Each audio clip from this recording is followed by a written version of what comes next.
A lot of video games usually have varying levels of difficulty. Some even let you pick them. Well, most do, let's be real. But Genshin is, with all due respect, incredibly easy. There's been some new stuff that has changed this, such as the more endgame content with the New World level, Imaginarium Theater, local legends, and older things like the Spiral Abyss. However, it feels more like the difficulty lies in grinding rather than sheer skill sometimes. Kind of like frustration versus difficulty. Like Dragonspine is more frustrating than actually difficult. With enough patience, you'd be able to find out how to do it. It's more like researching how to get through. And before all of this newer content came out, back when only the Spiral Abyss was around, there was one release that shook the Genshin community to its very core. Yeah, a lot of the community. However, I'll be speaking about my views exclusively as that's the form of content I make, and my view today is that Inazuma is fucking painful, man. Also, please remember this is my opinion, and any inconsistencies and or hypocritical statements is due to just that. I was but a wee little lad when Inazuma released. In fact, on top of that, I had never even touched the game. I was just hanging out with my girlfriend, but then I did touch the game. That's a really weird sentence. Based on what I've seen, Genshin Impact had very simple, humble beginnings with a larger commitment to the RPG side of things rather than the gacha side. However, as we know, that slowly faded into what we have now. What we also have now is Inazuma. Despite my delayed introductions, it was still very clear just how similar Mondstadt and Liyue were. And no crap, considering they were released side by side. Officially. This gives me flashbacks to debates over Minecraft's release date. Ugh. So the reason I'm mentioning how similar these two places are is because of just how different this one is. Inazuma isn't even physically close to the other two. It's as far away as the last episode of JoJo's Bizarre Adventures third part. I had to actively search up on YouTube how to unlock the quest to go there,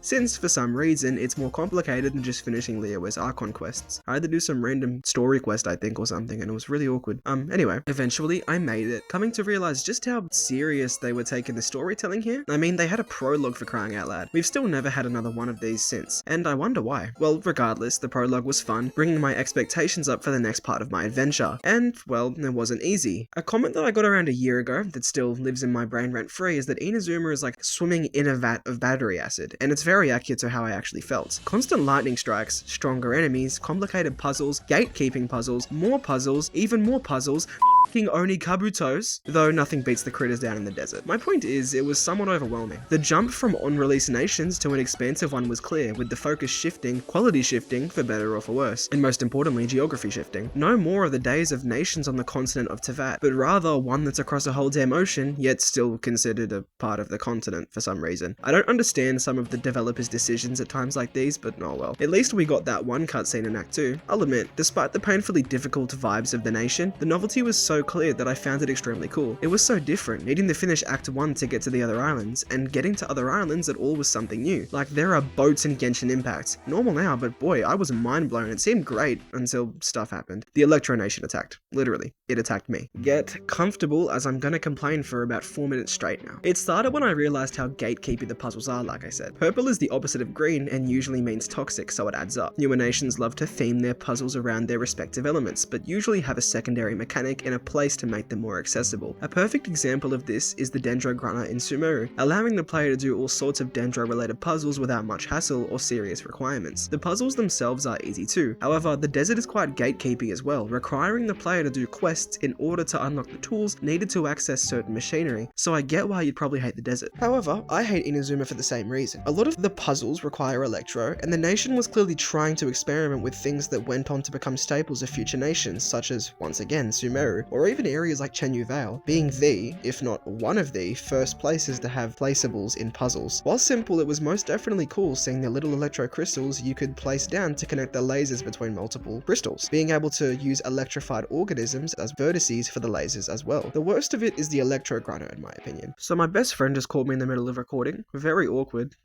Anyway, needing you to explore Inazuma just to explore more later. At least in the Sumeru Desert, you just need to do a world quest, not get Dendro sigils or something weird like that. However, in Inazuma, you'd need to explore once, level up your Electro Grunner, and then go back over the already explored areas with your newly upgraded Electro Grunner, which always annoyed me on paper. This may not be entirely accurate, but it's what I picked up from it all, because obviously the Electro Grunner has to do with like a few little puzzles, I think, not very many, but it's still really irritating to go back over. Do you really want me to mark every single damn Electro tree just to go back later? Like, what is wrong with you? Anyway, the Wadatsumi Island puzzles aren't much better, also irritating me. However, I'll be the first to admit that I forgot a of them. What I didn't forget, however, is the balloons. You need to protect balloons, and there's one in Act 1 of the Archon quests. All things considered, I'll wholeheartedly despise every second of that. There's also what I believe is called Bale Thunder, appearing on both Tatarasuna and Seirai Island. Quite literally just beats you senseless for being within the zone, effectively being Dragonspine's sugar-consuming, irrationally violent offspring, or cousin. You don't want to discriminate. However, I much prefer Dragonspine. Even after doing the world quest to ease up Tatarasuna, it isn't fully safe. There's also Magu Kenki, or whatever he's called, that one boss in the